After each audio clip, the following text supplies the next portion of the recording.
Good morning, and I just wanted to bring everybody up to speed for a few minutes this week on what's going on with the Executive Board and the Troopers Association. We're going to now start recording some of these videos and posting them on our website, which we hope to do a little work on in the future. And so members will have the opportunity to get on the Insider page and review firsthand what we're working on in your behalf in Olympia. As the session draws closer, we're refining and fine-tuning our legislative agenda, working with our lobbyists and with the Executive Board and with all of our board members. As was our primary focus during the earlier part of this year, it still remains budget-driven. We'll be working on pursuing some equity in the budget disparity or the salary disparity that currently exists between our agency and those of the comparable agencies around the state of Washington. As you know, we currently rank 124th lowest in pay and wage-related benefits.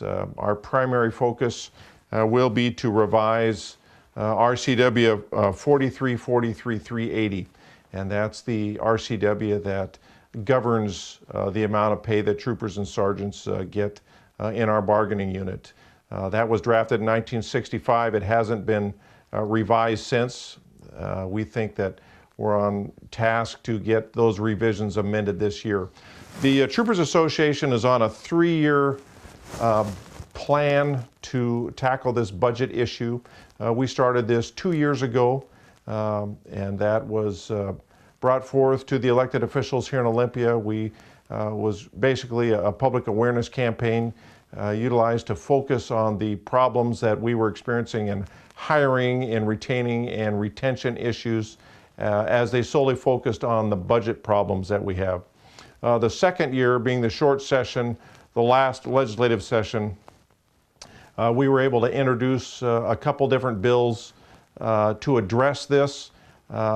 As you recall, the transportation budget did not get passed last legislative session, which was a short session, really not that unusual, and so those bills did not go anywhere. This year being the third year of our game plan in progressing forward in addressing that pay disparity, we'll be reintroducing several bills that have a direct relation to RCW 4343-380. And the intent of these bills will be to tie the salary of the State Patrol to the 50th percentile, or the average of the top 5 largest law enforcement agencies in the state of Washington. We have a number of people working on the parameters that are going into this bill before we can introduce them in bill format in the first part of the session. We've now identified a leading political media consultant group. We're looking forward to getting some numbers from them to figure out where this is going to fit in our budget component of moving forward.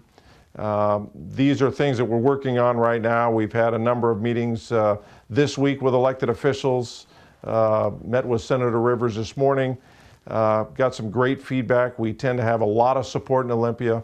It's simply bringing a game plan to the table that they can work with. As you know, elections are going to take place in the first part of November. There's always the potential that the leadership could change in the Senate or the House. We're not anticipating this to happen, but it certainly could, and that would call for us to revise some of our strategies just a little bit. But those are just a few of the things that we're working on this week, and as always, if you have questions or concerns or any comments, get on the horn and give me a phone call, shoot me an email, contact your board reps, and it'll get back to me, and I'll return those calls or emails immediately. Thanks for watching, and have a great week, and be safe.